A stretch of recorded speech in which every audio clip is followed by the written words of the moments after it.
And now, the LSU Football Fix with Preston Guy, presented by TigerBait, starts now.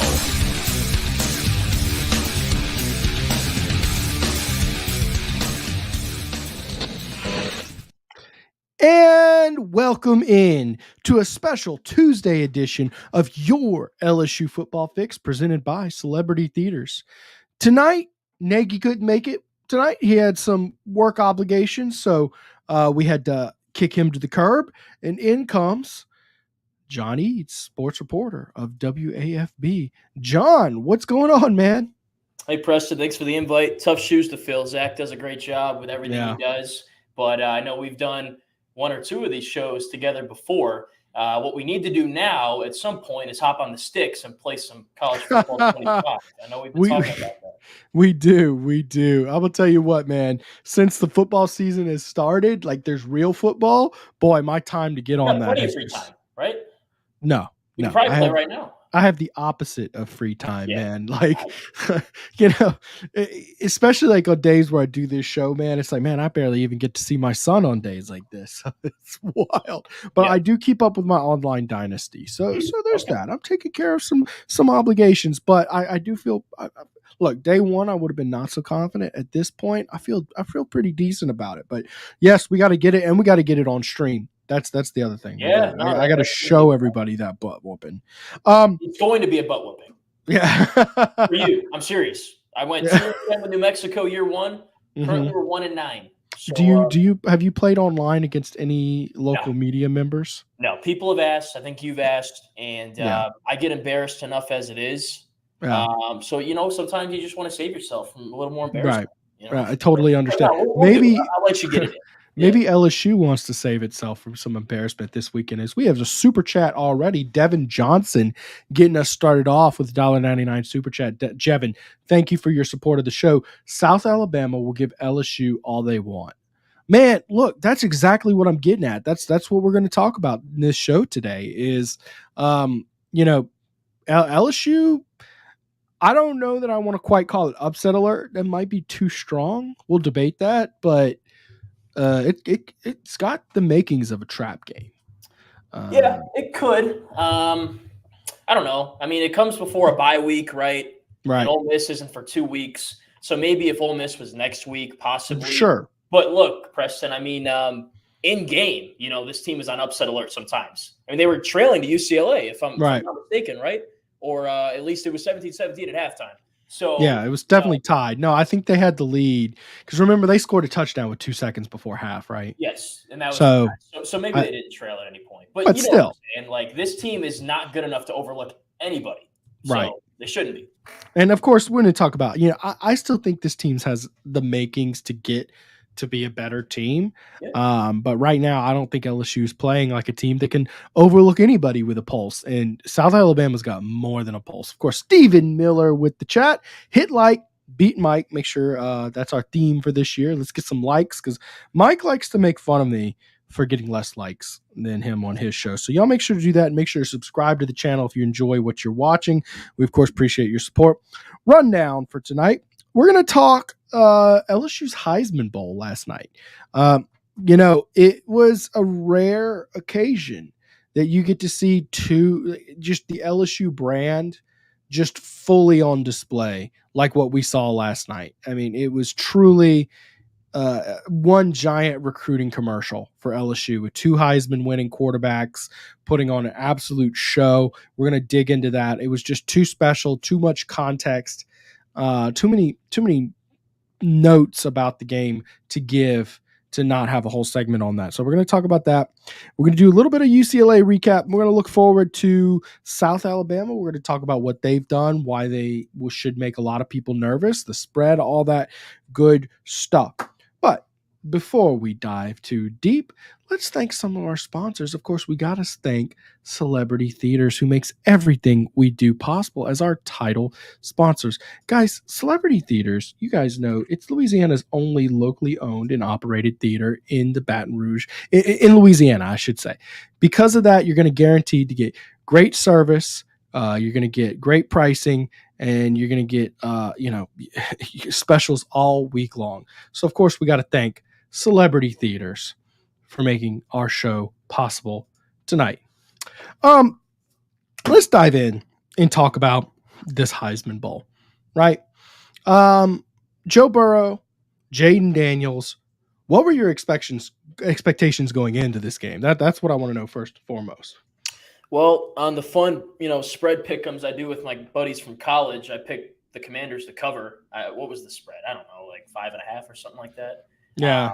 So I thought Jayden and the boys would go in there and give Cincy a game, especially because, the Bengals have struggled so much here early in the season. Now you would think that would be the big response point, right? Like this is where they finally wake up, get a win, dominate. But no, I guess I was expecting both quarterbacks to play well. I mean, Joe is Joe when he's healthy, and Jayden had gotten off to a good start, in the league. I mean, you're looking at some of these other quarterbacks that are really off to poor starts as pros. Caleb Williams, he finally had a decent week this past weekend, but the first 2 weeks, I mean, he's on my fantasy team and not too. Oh, really? Those numbers. Yeah, he's on my bench. What a move. Yeah, right.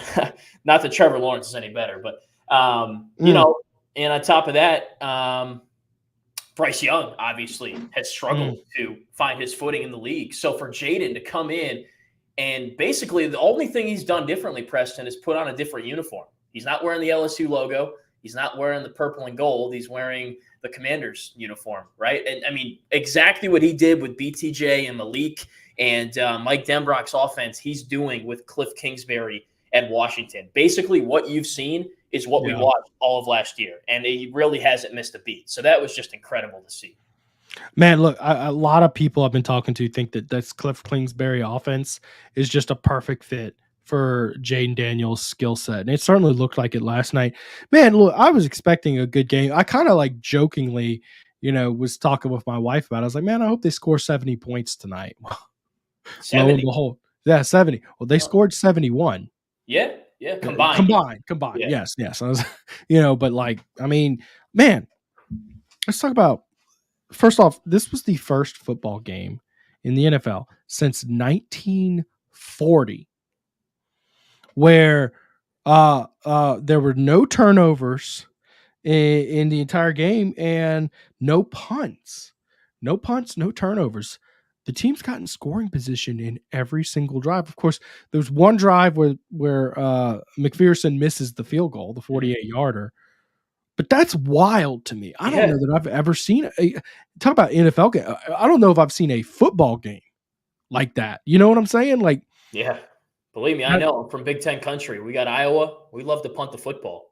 So fans of punts, certainly not a game for them. I didn't even know that until I saw that stat on social media after the game. I was like, wow, I guess they did never punt. Awesome, great offense. And, two Heisman Trophy quarterbacks just putting up big numbers in the league. I mean, it's just a great showing and a great spotlight for LSU. And, again, I'm just really impressed by how Jayden has so quickly, everyone's talking about, oh, his elbow's weird. Oh, he's too small. He doesn't have enough muscle, right? Caleb was picked before him. He had a terrible interview with the Giants at the Combine. Oh, that was so dumb. But he's just walked out and dominated. I mean, that's a good Bengals team, too. I mean, that's a team that was in the Super Bowl just a couple of years ago. Their defense may not be good, but still, I mean, winning in Cincy as a rookie, that's tough to do, man. So really impressed. I don't know what it is with bozos on the internet and wanting to put themselves out there with Jayden Daniels in particular. But it's like people are just so comfortable disrespecting Jayden Daniels. And I've never understood it. He's a likable kid. He's very talented. I don't really get why so many people are just so doggone comfortable just completely trashing the kid. Think about what they did at Arizona State when he transferred, right? They were making doing stuff with his locker or whatever, like throwing it, trashing whatever it was. I mean, they said they were mad that they lost a very dynamic player, which they did. But they were yelling, that guy sucks anyway, and trashing his Really? locker room, which gave me a little pause when he first arrived in Baton Rouge, no doubt, because I'm like, why are your teammates doing that? And then I think after meeting Jayden, interviewing him, and I think after seeing what he did on the field, I think that's more of a reflection of Arizona State. And of course, we all know everything that went down at Arizona State since then really hadn't been great there. Yeah, still looking for 9 wins over there. Oof. Okay, so Jayden Daniels, 21 of 23, 254 yards, 2 touchdowns, including one where I saw it. So they have like in-depth next-gen stats in the NFL. One that they said was the lowest chance of completion of the year with a 10% completion chance. That's that final touchdown, the dagger. Wow, okay. Yeah, the one to McLaurin. And he nailed it, man. Now, I don't know what's more impressive, that or the big boy touchdown. Yeah, that was awesome. And funny, too, because, the Lions-Cowboys game last year where the Lions went for 2 and the guy didn't report as eligible. You remember that? And he caught it. Yeah. He negated it. Good on them for reporting as eligible. And of all people, Jayden said this himself, which was just awesome. Again, speaks to the kind of guy he is, just very personable. That's going to be one heck of a trivia question. I know. That's what I was going to bring up. It's like, man. Not Terry McLaurin, not Austin Eckler, not, I don't know, Brian Robinson or whatever. The lineman. It's going to be, yeah. I think his name's Trent Brown. Do I have that right? Yeah. I think that's right. Yeah. Dude, hopefully he has enough touchdowns where it really is something to look back and say. But anyways, 21 of 23, 254, 2 touchdowns, 12 carries, 39 yards, and a touchdown. So just under 300 yards for him. The thing that stands out is, man, that's darn near flawless. That's 2 incompletions. He ran well too. He set the rookie record for completion percentage. Wow. Okay. Yeah, that's a good percentage thinking about it. I mean, that's just remarkable. I mean, 91% completion. And that was the knock on him when he transferred, right? Is that, yeah, he's a good athlete. He can run, but can he sit in the pocket and make throws? And probably, I mean, you would know better than me from 2022 watching him versus last year. I thought maybe it'd be a wash, rinse, repeat after that Florida State game. But then they started to open things up, especially in Starkville. And it was just dots and dots all year. And it's still if anything, I'd say from the 2022 season, my takeaway was he was a little gun shy. Yeah. That's all I could think of. But I mean, he looks to be picking up exactly where he left off. I was a little concerned because I didn't watch his first 2 games. I don't have NFL Sunday ticket. I just watch the games on TV. Although I did do a trial for 20 minutes and I was like, I'm about to convert, man. This is probably really expensive though. It's so expensive, man. And I can't justify that. I'm just like, man, it's $400 for the whole season. Nah, you could go to the games for darn near that price. Anyways, he didn't have a throwing touchdown. In fact, I don't think any of the rookies until Caleb Williams. Was Thursday night, or maybe it was just no, it was Sunday, early Sunday. He threw 2 touchdowns in his game, but it was funny that you went 2.5 weeks in and none of the rookies had thrown a touchdown pass, but Jayden had run. So I was a little concerned, but then I noticed last week Jayden Daniels scored, or I should say the Commanders scored on every single drive. Okay. Outside of the kneel. He did it again last night. And man, if you actually start to dig down at what an anomaly that is, since 2000s, there's only been 10 games where a team scored on every drive that they didn't take a kneel. 2 of them belong to Jayden Daniels. That's crazy. Right? Yeah. Good stat there. Good find. No, well, it gets crazier. Hold up. Okay. Tom Brady, Patrick Mahomes, Drew Brees, and Peyton Manning. All Derek Carr too. Yeah, we'll throw Derek Carr in there. Panthers, right? You could probably throw in a lot of people. All of those guys combined to do it 2 times in their career. Yeah, okay. And he's already done it twice? And he did it twice in 3 games. Yeah. Huh. So during that time period, that's 1,300 football games. So you got a 1 in 1,300 chance of doing it, essentially. He does it twice. The odds of that, per CBS Sports, 1 in 1.7 million. Impressive. Yeah, he's just – and this is why he was so dominant in the games last year, is because he always had an answer. You could throw anything at it from a defensive standpoint. he always had some kind of an answer, whether it was a check down, whether it was a one-on-one deep ball where he gives one of his guys a chance to make a play, or he just takes off and runs 95 yards for a touchdown. I mean, he can do everything. He can make the throws. He's smart in the pocket. He knows where the pressure is coming from. He knows how to answer that pressure. And last resort, he's just too fast and shifty for you. There was a time yesterday where he was dead to rights. I don't know if it was a 4th and 3 or a 3rd and 3. And he fakes a pass, sidesteps, gets the first down. And he slid. He slid, which was really impressive. He slid. No, I look, man, people kept on asking me about what my opinions are of him as an NFL player. And I'm like, he's great. I think maybe some intermediate throws. I'd like to see him do those a little more and stop relying on the deep ball, which is just after 2022 Jayden Daniels. That's a crazy statement to make. But anyways, I was really more so concerned about, can the Commanders as an organization give him what he needs to be successful and keep him safe and on his feet? Seems like they have. He's got plenty of weapons. They got good running backs.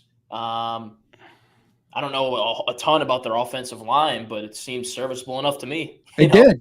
One of them were catching touchdowns, True. Great hands. Of course, Spectrum Welfare chimes in. It felt like a LSU Jayden, and that's exactly the vibe that we got from last night. I mean, and of course, how many stats were we talking about, with Jayden last year like this? Like, we're talking 1.7 million. I mean, he was doing that kind of stuff in college football a year ago. So very, very reminiscent. On the other side of this, though, you've got a quarterback who played his butt off, but has more expectations on his shoulders than Jayden has. And that is Joe Burrow. Especially later in the game, he just was lights out. 29 of 38, 324, 3 touchdowns, no interceptions. Again, no turnovers in this game whatsoever. He adds 4 yards on the ground. I mean, it's one of those.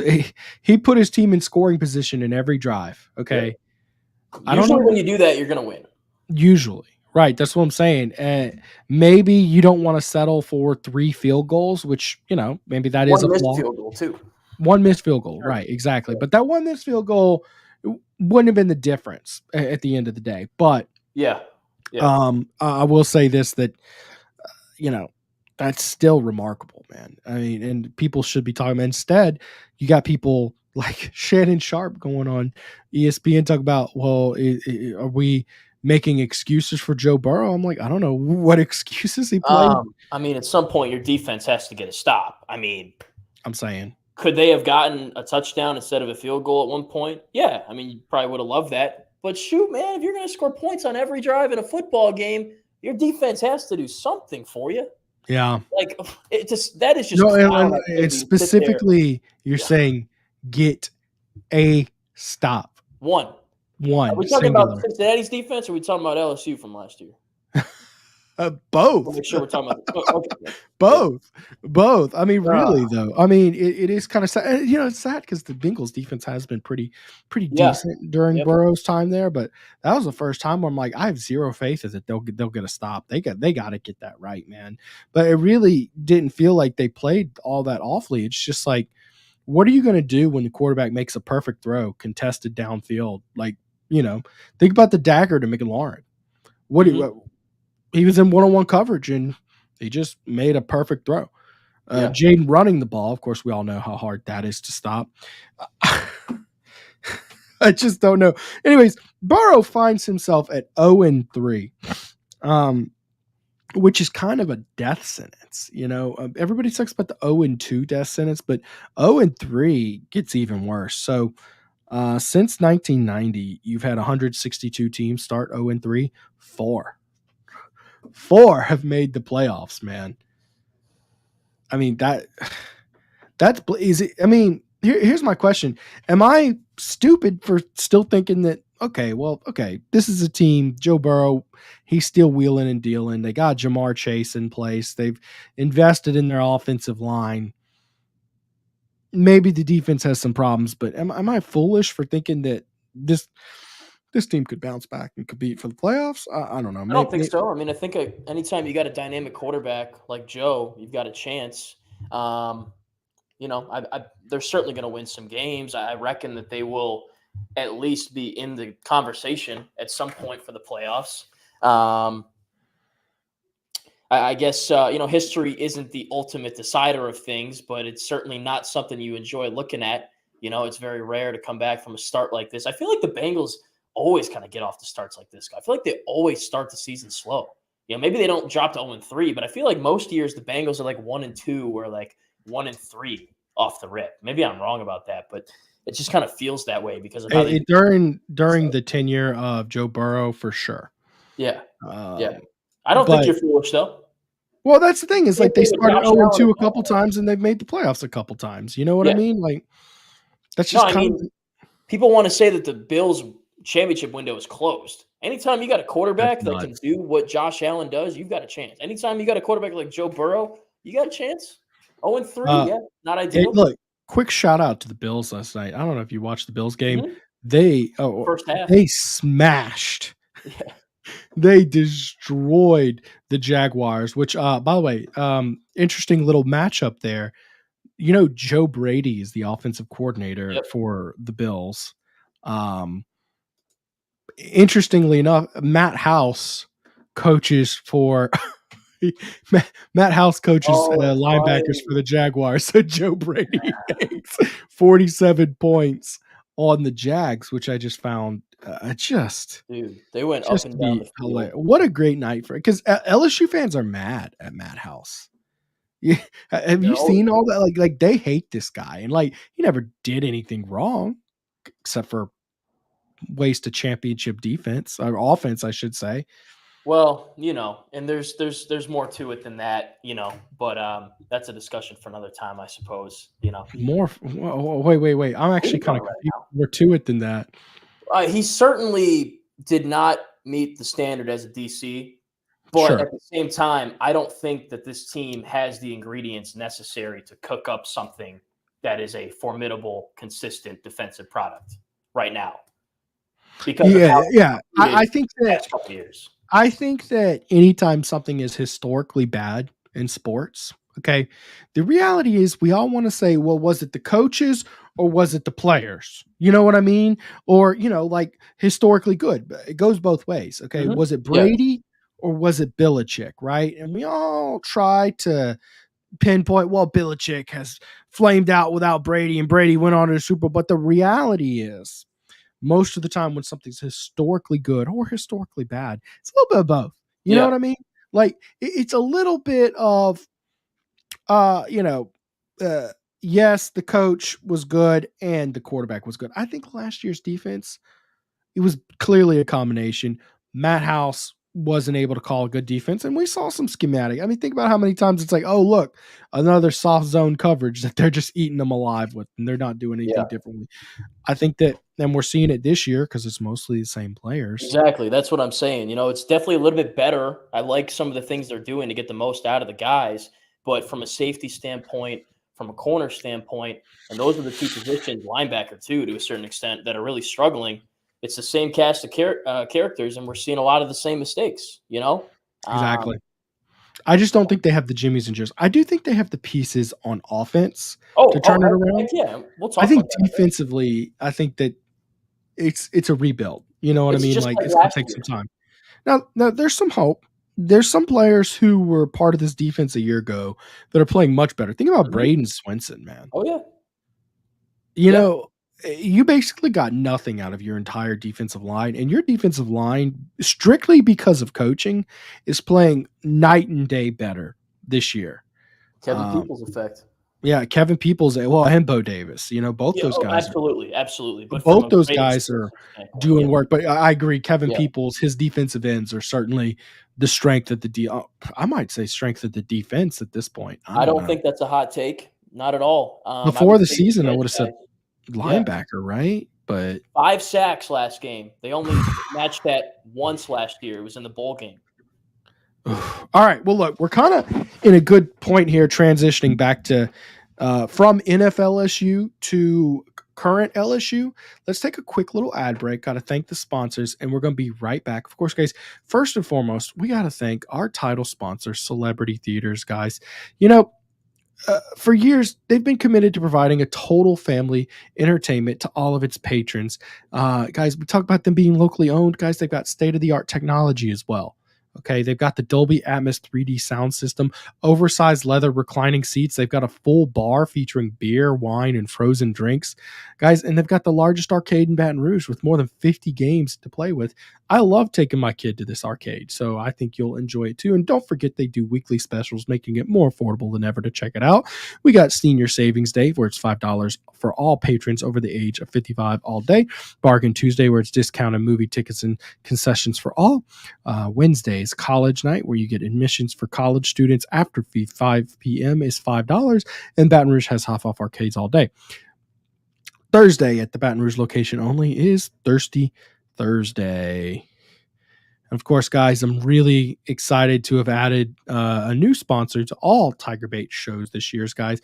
It's about Struby's. Located on 107 3rd Street in downtown Baton Rouge, Struby's prides itself on providing a 5-star dining experience for a reasonable price. Struby's is locally owned with ownership in the building daily, taking a level of pride in their food and service you're not going to see from just any corporate establishment.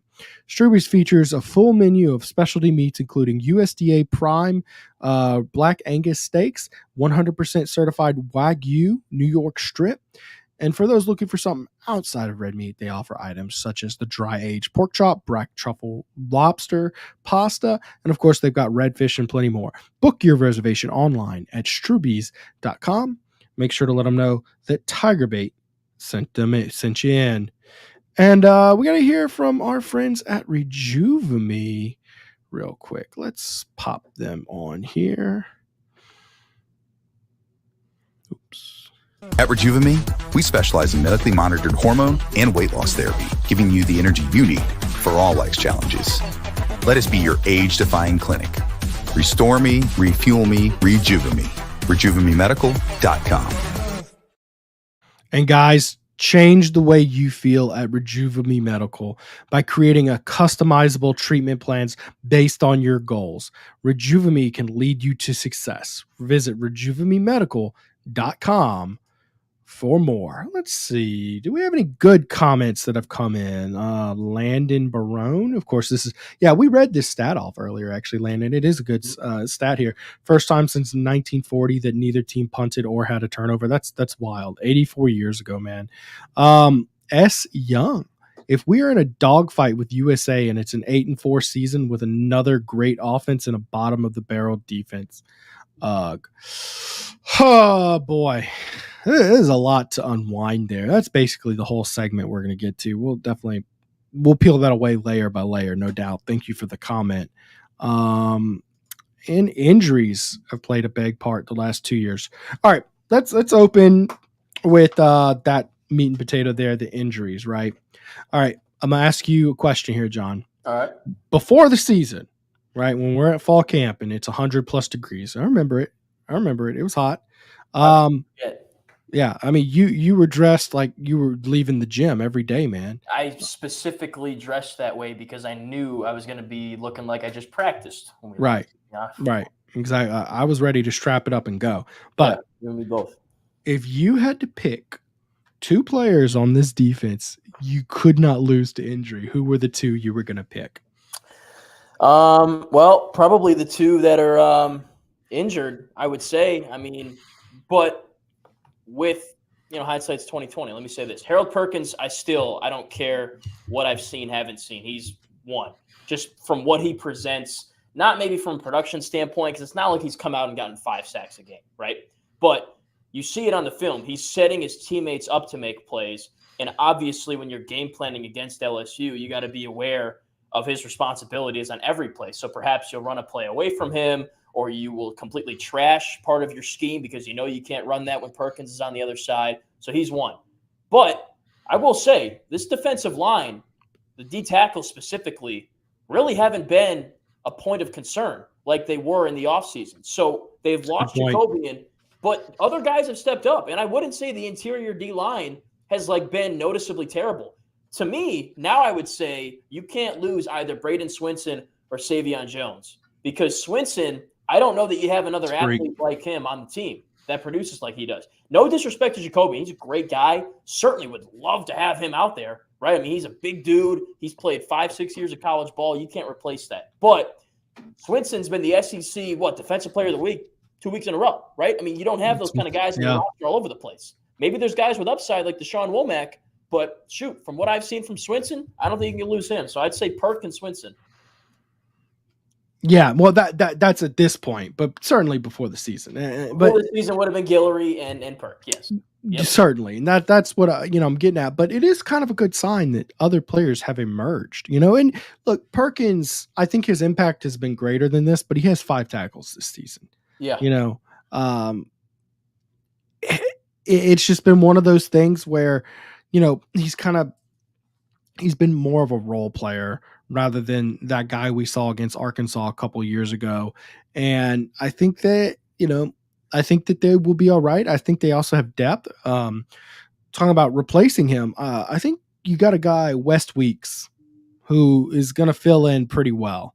And you got Whit Weeks there, and you've got, of course, you've got Greg Penn, who's been around for a very long time on this roster. I think you've got guys at linebacker, and you'll be all right. Now, I'll say this. It seems like they've been running a lot more 4-3 to kind of compensate for that defensive tackle depth. I'm not so certain that that's going to work anymore. I mean, because Harold Perkins, great player, and West Week, great player, but I think Harold Perkins is the better player out there and can kind of make up for a little bit of that defensive line lack of depth there. So, man, we'll see. I think that you're going to see him just say, hey, look, man, we're losing guys all over. We're going to go back to our normal 4-2-5, right? Yeah, that's the thing. Without Perk in there, you can't really get creative with things, so you kind of now have to either be in a 4-3 or be in a nickel. There's really no in between. And when you're in the nickel, you're more susceptible to get ran on. When you're in the 4-3, you're more susceptible to, have the other team pinpoint a mismatch, a tight end on a linebacker that's maybe not as fast as Perkins is. And Brian Kelly mentioned that, right? That Perk can cover a wide receiver. He can cover a running back. Obviously, he can rush the passer. So maybe you're not losing production, but you're losing options in your defense schematically. Yeah, right. And you're losing just his presence alone is an impact, So is the boat sunk? No. But other teams now might have more opportunities to expose you in some areas. Right. And look, man, say what you want about this defense. They improved. They started the year about 90th on defense, and they're slowly improving to 78th now. That'll play. Now part of that is your best offense was game 1 against USC, but yeah, I mean, 78, you're middle of the pack, which is what people were begging for. Now, ultimately, what I think this defense is, it's a play-driven defense, right? It's a defense that relies on those sacks and turnovers, and it's an aggressive defense, right? Yep. Outside of drives where they're making big plays like that, I mean, I don't think they're a defense that's just a stone wall. They're not. No. I think they're a pretty bad defense outside of these big plays, and I think that's what we're seeing on the stat sheet is they don't have the DBs to cover. Consistently, they're not going to hold you, below 4 yards of rush or whatever, because they just don't have the guys there. They're going to make big plays because they play aggressive. That's Blake Blaker style play.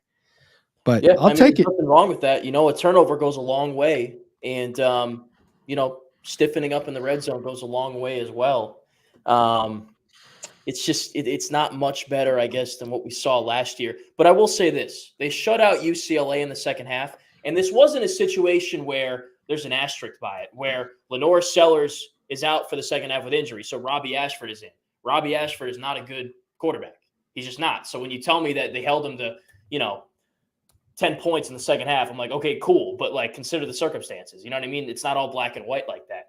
But same players for UCLA first half and second half, and they shut them down in the second half. Garbers was running around and had nowhere to go with the football many times. He was pressured a lot.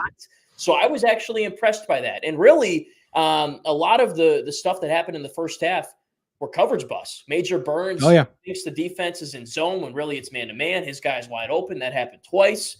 Garbers hit some nice back shoulder balls. There was one where the receiver tipped it up, made a miraculous catch. There was one where he was getting absolutely obliterated while he threw the football and he put it right on his guy. Like, I can live with that. And Coach Kelly said that too. If they're going to make spectacular plays, back shoulder balls, contested catches, you got to tip your cap. But the easy stuff, like a coverage bust, something as simple as that, where a tight end is just for no reason at all running up the middle of the defense wide open, catching a 30-yard pass to set up a touchdown, can't have that. But if you can just not shoot yourself in the foot, you can be a formidable defense. You know what I mean? You can force other teams to be spectacular. And not many teams can do that. Absolutely, man. And, the thing that stood out to me in that first half, especially first couple drives, is they kept on getting a lot of pressure on Garbers, right? Mm-hmm. A lot of pressure on him.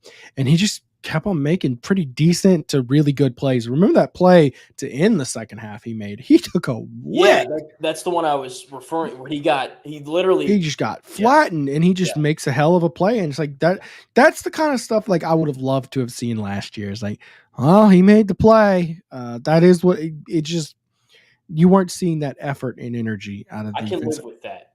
Right. But that's what I'm getting at is, if you're getting pressure on a guy and you're making him make plays, eventually you're going to make the play. And they did. What I'm saying? And they did. They did. Yep. You know what I'm saying? So, yes, that's what this defense is. I don't think the defense is getting better. I think maybe small steps forward, but especially thinking about guys who are so young out there and playing like young players. Think about Deshaun Spears. Think about Ahmad Burrow. Think about Dominic McKinley, who got a sack last week, by the way. I think they're going to take baby steps forward, but I don't see any magical solution for fixing this defense. Offense, man, look, let me tell you something about this offense. If they start running the ball with any consistency and you can consistently rely on them to get 3 or 4 yards on every play, I think this offense could be the magic juice. That's what I was thinking. It's kind of a repeat of last year. Like, the offense is going to give them a chance in every game. It's just a matter of if the defense can just give them a little bit. I really think this is going to be another top 15 offense. They're just so efficient. Right. I think they have gotten better every week. I think they only punted. I might be wrong about this. I think they only punted once in that game, though, against UCLA. That sounds right. A turnover on downs. I seem to remember that. They had a punt. That's just like JD5 and the Commanders. If you're going to score points on every drive, I'm feeling good about chances to win the football game, So it's really just a matter of if the defense can pick up the slack. But look, I was kind of going through, and one of my big concerns after USC was third down and short running the football. Their solution to that has been just passing it, because they have Aaron Anderson, Mason Taylor, Kyron Lacey, CJ Daniels, Kyle Parker, Chris Hilton when he comes back, Caden Durham. There's just so many different options, and Garrett Nussmeier is so good about finding the right one. His pocket presence has really impressed me. Right. He's efficient with the football, doesn't put it in harm's way very often. So the run game's a concern a little bit still, but they've proven they can just move the ball on third down and short by passing it, So, yeah, right. Well, it's there, but I would like to see. Thing is about passing on those situations is like, it's no matter how good your completion chance is, you've got a 1 in 3 chance of 0 yards. Yeah. You know what I mean? Like, at least, like, okay, say it's 3rd and 3. You might get 2, you might get 1 and put yourself in a little better spot. The other thing about it is it's not only the 3rd and short situations, it's also the first down. I feel like the ability to put yourself in 2nd and 6, or even better yet, let's say you hit a good run on first down, 2nd and 3. Man, that opens up deep shots. It does. It keeps your offense unpredictable, because if it's 2nd and 6, you can still run the ball realistically. It's a serious threat. It's not like 2nd and 2, or better yet, 2nd and 10, and like, okay, well, down a distance, you kind of have to throw the ball. It really opens up your passing game in a few ways. And Nussmeier's been cooking, guys. Oh yeah. I will say, I think they ran the ball a little bit better in the second half. I remember charting a decent amount of plays where they had 6-7 yard gains, and moved the pile pretty well. So I think it's coming along. But again, it was UCLA. It's not like they were a world beater offensively. It's not like they were a world beater defensively. This Indiana team Sure. Put up 42 on them. Sure. In their own barn. Can I make a counter to that? Sure. Sometimes you're playing against yourself. Yeah. Right. Oh, because here's the counter to that. It was Nichols, right? Like they struggled mightily against Nichols to run the ball with consistency.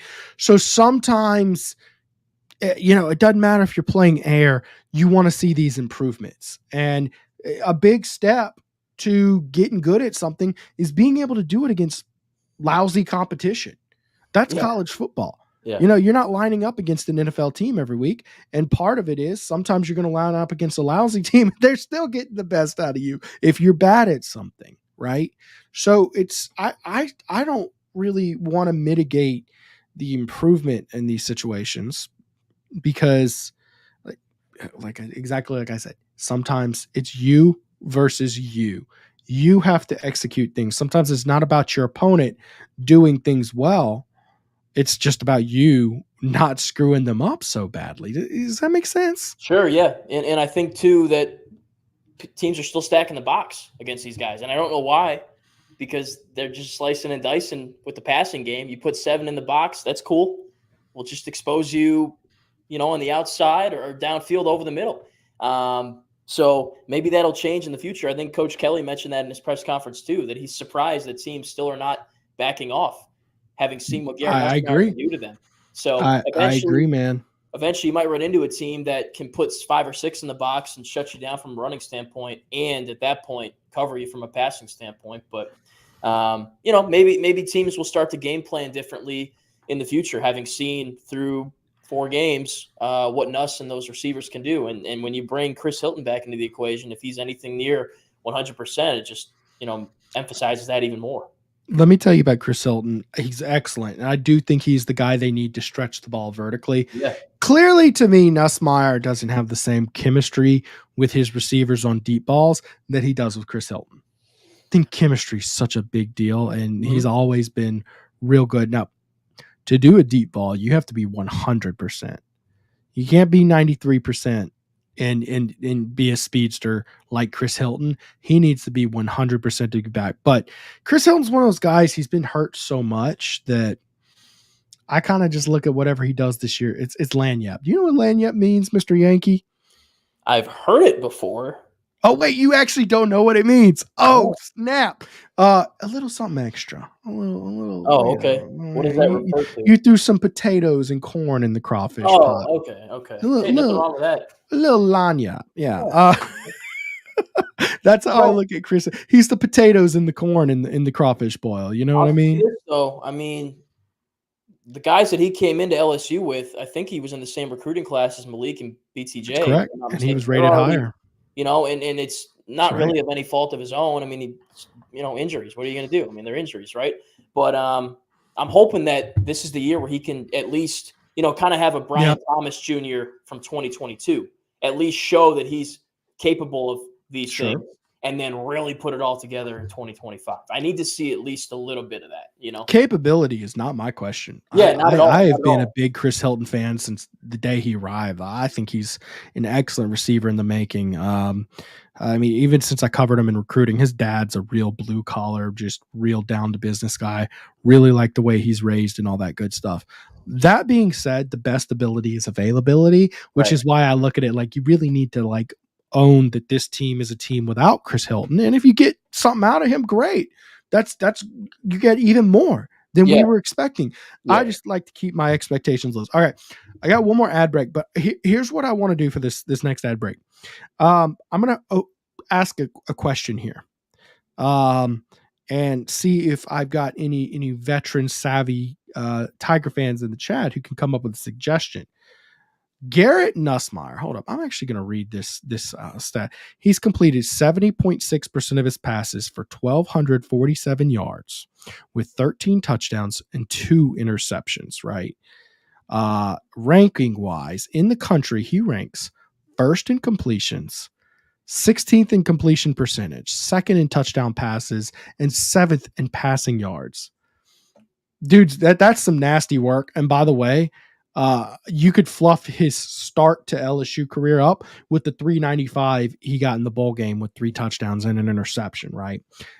my question for you, Tiger fans, can you remember a new starting quarterback for LSU with a better start to his career than Garrett Nussmeier, or a better first year? However you want to phrase that in your head. If John can come up with something, I'll be greatly impressed. He's been on the beat a year. I know. About it, I don't have anything off the top of my head.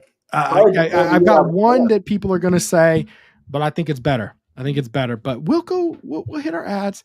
I'm looking forward to your responses when I get back, guys. But of course, we got to start off thanking our title sponsor who makes this show possible. We got to thank Celebrity Theaters, guys.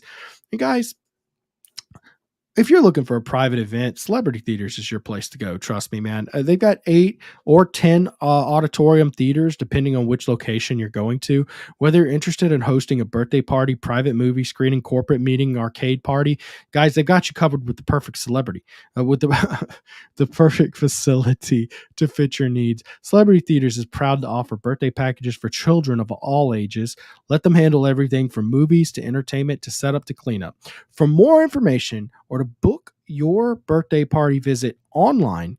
Go to celebritytheaters.com/events or send them an email, events@celebritytheaters.com. And guys, got to give a shout out real quick to Capital City Grill. Once I find their little graphic here we go. Capital City Grill, guys. One thing we try to do with all of our sponsors here at TigerBait, we try to partner with locally owned businesses that we know are prepared to give our listeners a great experience because we've experienced it firsthand. I love Capital City Grill, guys. It's a great place to get a sandwich, burger, even steaks if you're looking into that. Great dessert place as well. And we all know how important that is to, if you watch Mike Scarborough talk, you know dessert is a must anywhere you go. Okay, so they're located on 100 Lafayette Street in downtown Baton Rouge. Capital City Grill is your ideal lunch and dinner stop for your casual dining experience. Capital City Grill features a variety of sandwiches, burgers, sauce, seafood, pastas, steaks, and everything else priced at $30 or below.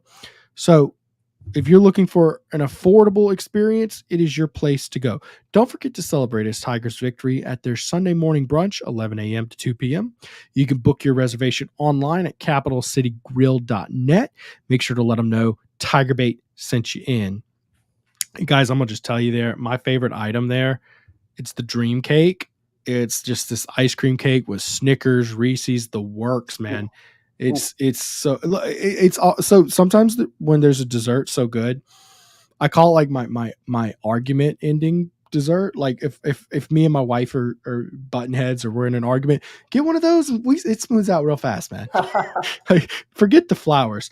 Guys, we also got to talk to you about Alumni Hall. You know, Tiger fans, you know the place to get all your LSU gear. It's Alumni Hall. Shop at their store at Blue Bonnet in Perkins Row or shop online at alumnihall.com. They've got it all. The Nike gear, Champion, Johnny O, Onward Reserve, Peter Millar, Southern Tide, hats, Yetis, and more.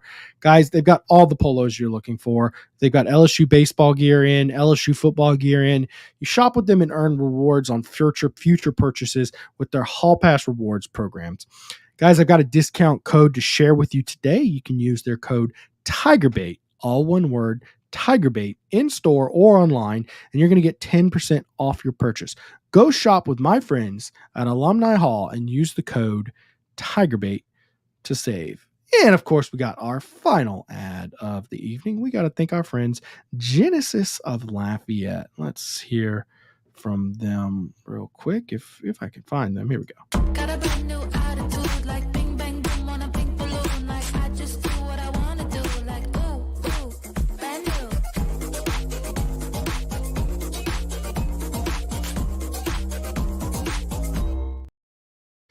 There's a reason they sell more Genesis than any other dealer in Louisiana. For the very best buyer experience of a new luxury SUV or sedan, call them toll-free to set up your test drive, 877-856-2961, and tell them TigerBait sent you in. Guys, I can't tell you how much letting our sponsors know you listen to their ads on our show actually helps us do what we do. Hey, look, I have to listen to ads just like everybody else does on content, but just know local journalism thrives with local advertisers. So anything you can do to help out helps us a lot. Let's see here. All right. So the one quarterback that came to mind when talking about Nussmeier's first year at LSU, Miles Brennan. You were you in college when 2020? Yeah. God bless you first off for that, because that must have sucked. Yeah. Especially in New York. Oh my God, COVID in New York. That sounds awful. Yeah. No, for real. I'm just glad I wasn't like a high school senior though. I mean, that would have been even worse. Yeah, but I was. That was a weird times, man. Yeah, it was so weird. Also football itself, you know. I mean, Mississippi State looked like a national championship team there for one game. Yeah, no, KJ Costello. Yep. Boy, he lit it up with 600 yards and then gets benched like 2 weeks later. What a crazy year. Miles Brennan threw for 1,134 yards, if I'm not mistaken, and 11 touchdowns, 3 interceptions, and 3 starts, which is more yards per game than Nussmeier. Guys, I'm going to tell you all the same thing people talk about when they talk about Mac Jones and that 2020 Alabama team. Nobody could play defense in 2020. I mean, it was the worst year of defense, and the numbers back this up, by the way. So, you know, Nussmeier, of course, doing this. Yes, you can argue that Nussmeier's getting nickels and UCLA to quote pad these stats, but LSU got Vanderbilt that year. I'm just saying, Vanderbilt's basically a nickels, especially 2020 0-10 or 0-9 Vanderbilt, whatever they went that year. They didn't win a game because it was all SEC games. It's not like Vanderbilt this year. Hey, by the way, Vanderbilt's got a pulse this year, don't they? They do. They almost won at Missouri there. Yeah, double overtime, or if I'm not mistaken. I know it was overtime, but I think it was double overtime. And yeah, it may have been. I mean, that in itself is impressive. It's a top 10 team. So yeah, no, they're definitely not the typical, pencil in a win in. Right, that's what I'm getting at. Yeah, and same thing with South Alabama is the teams that you kind of chalked up as W's before the season, kind of making you sweat a little bit, right? South Alabama, have you looked at how many points they've scored the last? Yeah, man, 87 against the Devils there. The Demons, the Demons. A little Yankeeism coming out there. Yes, it looks Northwestern like State Demons. Yeah, my fault. No disrespect to those guys. It looks like a devil, a little bit. Yeah, I mean, it's the same thing. The devil is the demon, and you know what I mean. But 48 against App State is pretty darn good too. I mean, App State's not great this year. I think Clemson put up some points on them as well, but I think they did that on the road too, if I'm not mistaken. Let me double check that. Yep, on the road. So I mean, that's impressive stuff right there. They put up points, that's for sure. Here's the thing: that's 135 points in 2 weeks. Yeah. You think they're going to score 30 on LSU? No, really? I don't think so. No. Really? All right, man. Look, I personally think they do score 30 on LSU, and LSU's going to have to put up like 50 or something. Like, I picked LSU to cover at South Carolina. They didn't cover. I picked them to cover against UCLA. They didn't cover. I mean, are you a bettor? Or are you just saying you make picks? No, I just like to make picks and have fun. I do a lot of spread games and stuff. I try to, have some fun without wasting all my money because I don't make much money to begin with. So, because the house always wins. Okay, man. It doesn't matter how good of a bettor you are. Yeah. Gio Lopez is having a good year for him, man. For South Alabama, he's thrown for just 843 yards. He's completing 62% of his passes, and he has 9 touchdowns. Efficient. Zero interceptions. So LSU's 21.5 point favorite. By the way, when I'm looking at spreads, I don't bet. I don't. I know that it's always like rigged against you, but I do enjoy looking at the numbers. Mm. I really enjoy how good they are. The Vegas odds setters, they're so good, man. It's like they always know something. Good. I hate them. I always find which direction that 0.5 goes when you're talking about like a 21-point game. Yeah. Okay. If it's 21.5, that means they're pretty confident that the LSU is going to win by 21 or more. If it was 20.5, that's a huge deal to me. Same 7, 14, 17, those numbers that matter like that, the touchdown numbers. To me, that thinks that Vegas sees that South Alabama has, they know what they've done the last couple of weeks. They also know that they've played one game in the last 16 days, but the 16 days prior to the LSU game, because they've had two night games. Oh yeah, no, that's so correct. Well rested. That's kind of why I'm like, trap game. It's got some of the ingredients of a trap game. It's got some of the ingredients. Yeah, no, it's a dangerous offense. Really, the run game is what stuck out to me. I think against App State, they went for over 300 on the ground. Hey. And their running back has the best name in college football, possibly. Bothwell. Bothwell. How about that for a name? The LSU's got some names at running back coming here. Guggenheim? Are you kidding me? Yeah. Hey, what are you reading right now? Oh, this is the college football preview. Oh, Phil Steele. Okay. Yeah. All right. I use when I'm making my picks, just to kind of understand what a team has from a personal point. Interesting enough, Fluff Bothwell coming into the season, not even on the 4 deep in the running back room here.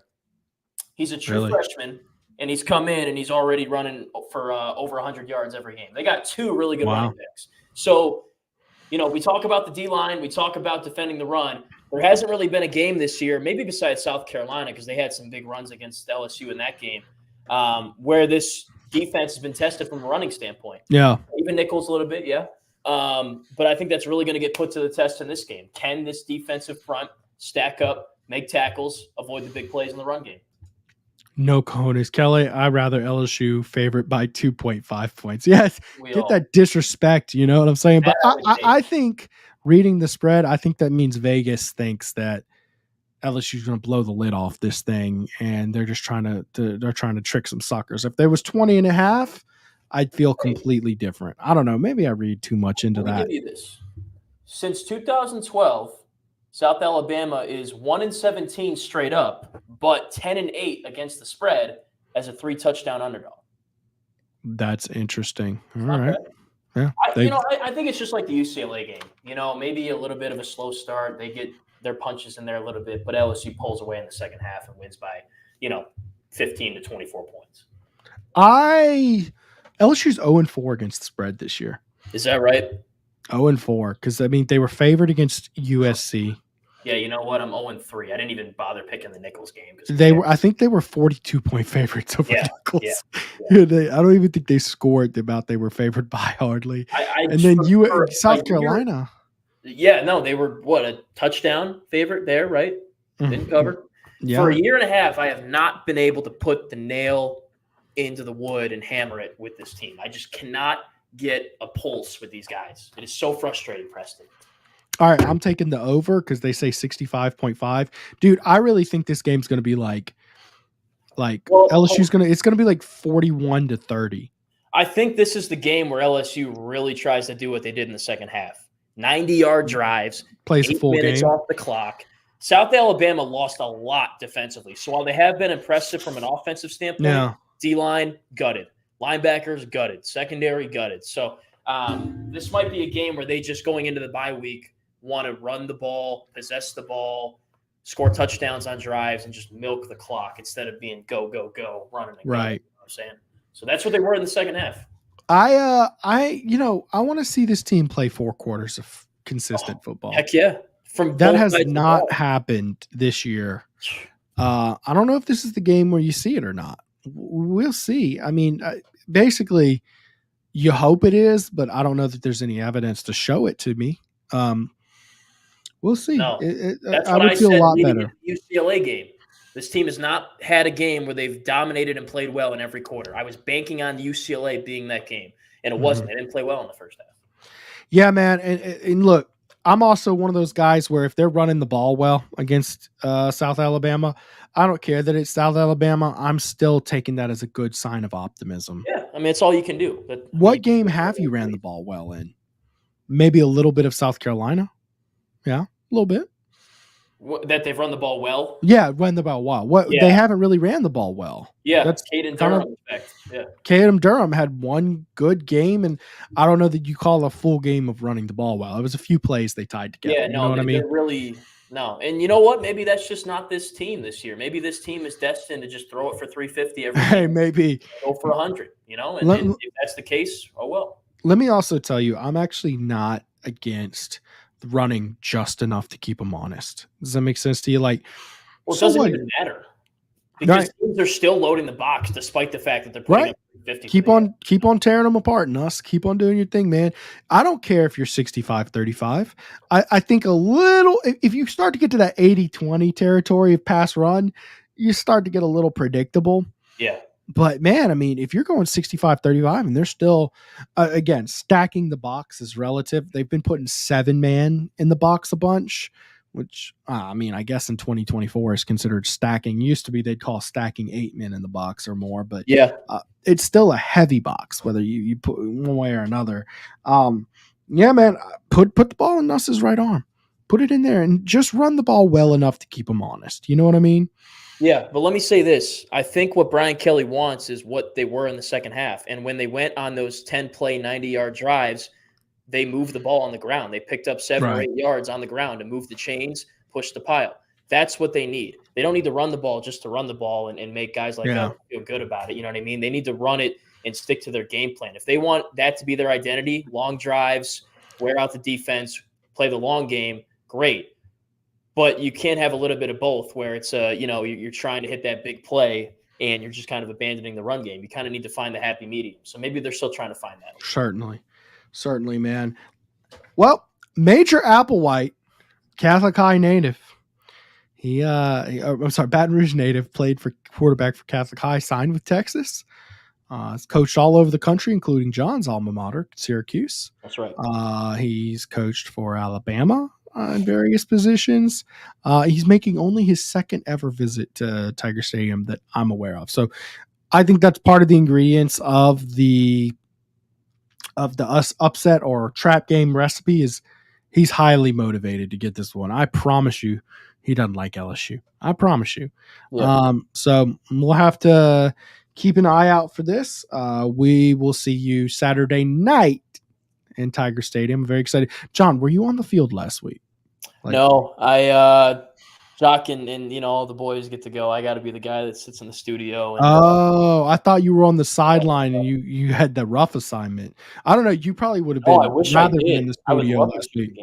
I don't know if you would have wished last week, man. It was rough. Oh, it's all the same. I mean, it was, I mean, it is. I mean, it's easier when we're walking around, and we're not amongst a bunch of people around us. But I don't know if I would have stayed. And I love football. You know that. I don't know if I would have been able to stay for that whole game. It's hot. It was hot, man. So thank God. I don't know what it is with ESPN and why they insist on, making 2:00 games when they don't have to. They have tons of time slots in the Deep South during September. Maybe they just don't know. Is there no one north of the Mason-Dixon line who can play at that time? Like, can they not just let the teams in the South play at night during September? Can that not just be a thing? Anyways. Well, there's a law in Arizona. I forget who said this, that they can't play games before 6 in September or something like that. Maybe they'll do the same kind of legislation. That's actually, that's kind of gnarly, man. Yeah. We need to get the governor on that. Jeff Landry needs to get on that or something. I bet he would if he doesn't hang up on this whole Pledge of Allegiance. Or he might say, hey, you want night games? Stand for the anthem, huh? Yeah, for real. Maybe so. I think they would take that trade-off. Well, John, it's been a great night talking some LSU football. I appreciate you for coming on. Can you tell the people where to keep up with your work and give you a follow?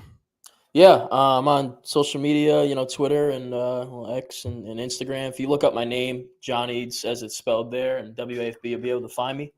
And, same as Preston. We cover everything around here. High school football. You do the Game Time podcast still, right? I do, yeah. We do a podcast twice a week.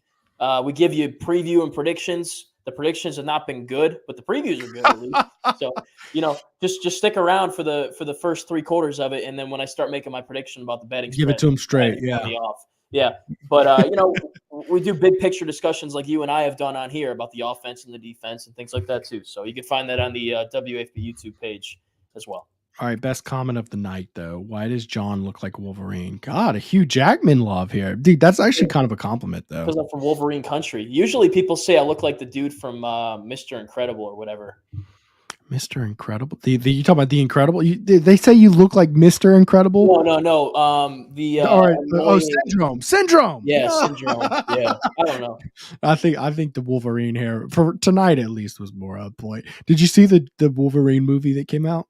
No, I've never really gotten into those kind of movies. I'm not a big Marvel guy either, but it was fantastic, man. Okay. It was just utterly amazing. Anyways, John, I appreciate you for popping by and filling in for Nagy tonight. It was fun as always, guys. Y'all make sure if you enjoyed the show, hit that like button so we can beat Mike in likes this week. Okay. Y'all hit subscribe to the channel. The channel continues to churn and grow. I appreciate all of y'all's support as always.